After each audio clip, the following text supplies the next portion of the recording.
High, আসসালামু আলাইকুম। সবাই কেমন আছেন? নুন আনতে পান্তা পোড়ায় দুঃখ নিরন্তর। কথাটার একটা মানে আছে। মানেটা বলতে বলতে হয়তো সংকোচ বোধ লাগতেছে, তারপরেও বলি। সংসারের বেহাল অবস্থা। আজ হচ্ছে হাটবার বাজার করতে করতে রাত হয়ে যাবে। তার কারণে আমি ভাত বসাই দিচ্ছি, ভাতটা হয়ে আসছে। আর মানে কচু কেটে নিচ্ছি। মানে এটা আবার কিনা না, এটা কচুটাও একজনে দিয়েছে ভালোবেসে। সেই কচুটাই আজকে ভাজি করব। কচুর শাকটা কম, তার জন্য আমি কচুটাই দেখেন কুচি করে দিয়ে দিচ্ছি। কি আর করব, সংসারে যদি দুঃখ থাকে দুঃখটাই মেনে নিতে হয়। এইভাবেই জীবনটা চালাই যেতে হবে, কিচ্ছু করার নাই। এখন ভাজিটা তুলে দিলাম। আর কি করব, ভাজি করার জন্য ভাজিটা সিদ্ধ করা লাগবে কচুটা, তাই সিদ্ধ করার জন্য আমি কড়াইতে দিয়ে দিলাম।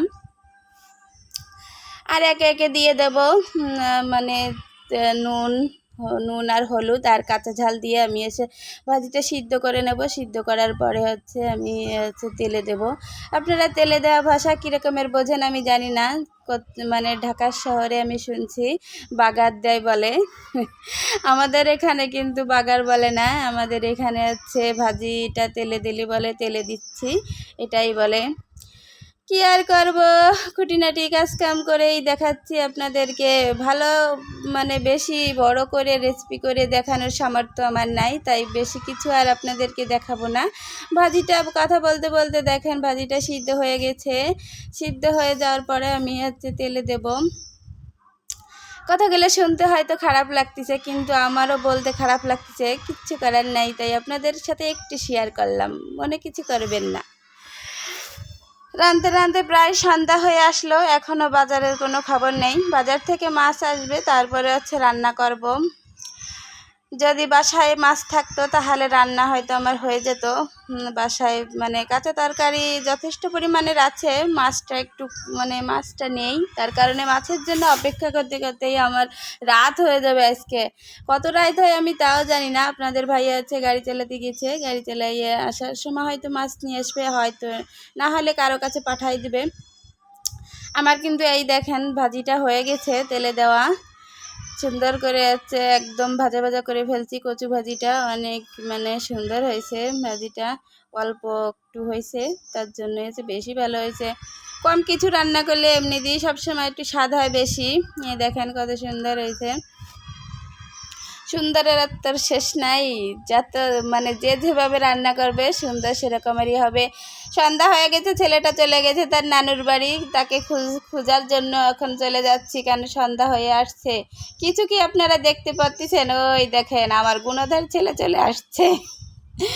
আমি জিজ্ঞেস করলাম কই গেছিলে তুমি, বললো কি নানু বাড়ি গেছিলাম। সে বলেই হাঁটা দেওয়া শুরু করে দিয়েছে। আমি যে এত ডাকতেছি সে ডাক শোনার নাম নাই, চলে গেল ব্রিজের উপরে। ও মা, এ কি অবস্থা! ব্রিজের পাশ থেকে দেখেন কীভাবে দৌড়ি করে করে হাঁটতেছে। ওরে মারে মারে মা, এত চঞ্চল আমার একটা ছেলে। এটা যদি আপনারা না দেখেন নিজ চোখে বিশ্বাসই করবেন না। দেখেন কি অস্থির অবস্থা। আবার রাস্তা থেকে আবার মসজিদের কাছে রাস্তা, তার মধ্যে আবার নাচানাচি করতেছে। ওরে বাবা রে বাবা রে বাবা, এত ফাস্ট আমার ছেলে। যদি আপনারা না দেখেন বিশ্বাসই করবেন না। আমি তো অপেক্ষা করতে করতে একদম ক্লান্ত হয়ে যাচ্ছি, খারাপও লাগতেছে। কখন আসবে মাছ আর কখন রান্না করব।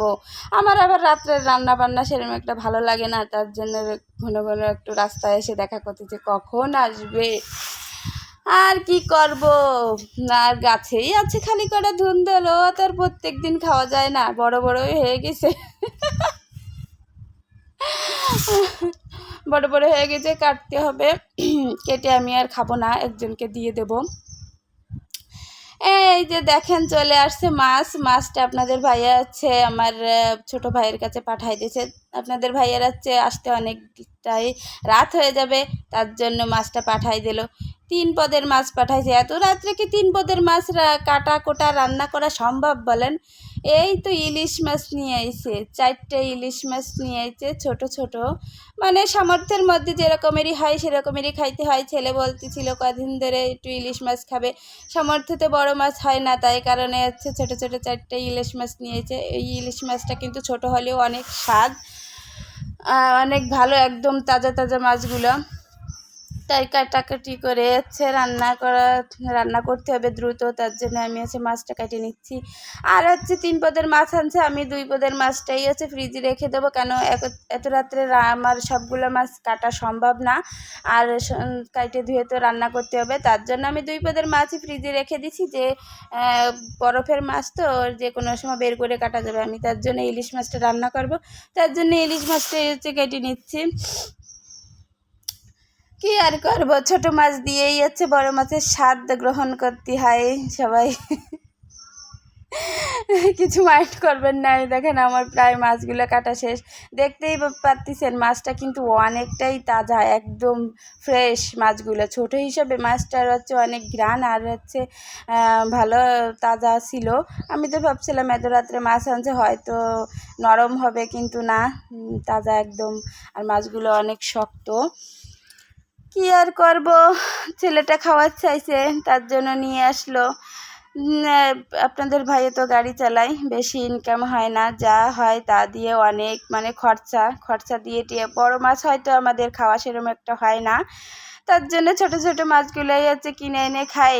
পেটের মধ্যে তো দিলে পেট তো আর বসবে না, বড় মাছ খাচ্ছি না ছোট মাছ খাচ্ছি, সবই তো একই জায়গা ভাঙ্গে চুরে দাঁতের তলার ফিসাতাই যাবে। কি আর করবো, মাছটা আমি এখন পরিষ্কার করে ধুয়ে নেব, ধোয়াটার পরে হচ্ছে রান্না বসাই দেবো। আমার ছেলে আবার বারবার বলতেছিল আর কতক্ষণ লাগবে, আর কতক্ষণ লাগবে। আমি বলতেছিলাম একটু অপেক্ষা করো, তাড়াতাড়ি হচ্ছে ইলিশ মাছটা রান্না হয়ে যাবে। আর সমস্ত মাছের মতন তো এই ইলিশ মাছটা বেশি ধোয়া লাগে না, তার কারণে হচ্ছে তাড়াতাড়ি পরিষ্কার করা হয়ে গেল। এই যে আমি হচ্ছে এখন যা রান্না করব সেই মাছগুলোই নিচ্ছি।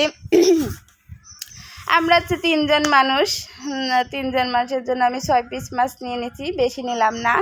এখন হচ্ছে মশলাটা আমি বেটে রেখে দিয়েছিলাম, কাঁচা জাল, পেঁয়াজ রসুন আর হচ্ছে জিরা একসাথে বেটে ধুয়ে দিয়েছিলাম। আমি তো জানি না যে কী মাছ নিয়ে আসবে, হঠাৎ করে আমার তো মশলা আগের থেকেই বাটা হয়ে গেছিলো, তার জন্য ওই মশলাটা দিয়েই হচ্ছে মাখাই জোখাই আজকে হাতে মাখাইয়া ইলিশ মাছটা রান্না করব।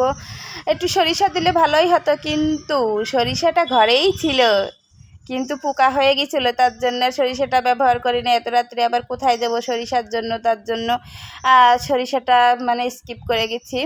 আর ইলিশ মাছটা আপনি যেভাবেই রান্না করেন না কেন সেভাবেই কিন্তু মানে স্বাদ আসবে অন্য রকমের, ভালোই লাগবে। ইলিশ মাছের টেস্ট আপনি ছোট বড় যেরকমেরই খান না কেন টেস্টও টেস্টই হয়। বড়টার একটু ভালো হবে হয়তো টেস্ট, আর ছোটোটা একটু কম হবে টেস্ট, তারপরও কিন্তু খাইতে দুর্দান্ত, এত ভালো লাগবে বুঝবেন না। আপনি যেভাবে রান্না করবেন সেভাবে খাওয়া হয়ে যাবে। এই যে কড়াই হচ্ছে চুলার উপর দিয়ে দিলাম, জালও ধরাই দিলাম, রান্না প্রায় শেষের দিকে, আর একটু মানে ঝোলটা টানলেই হচ্ছে নামাই নেব। এই দেখেন আমার হচ্ছে রান্নাটা হয়ে গেল, তার নামাই নেব। অনেকটাই রাত হয়ে গেছে, তার জন্য আমি আর ভিডিওটা বেশি বড় করব না, এখন ঢেলে নেব।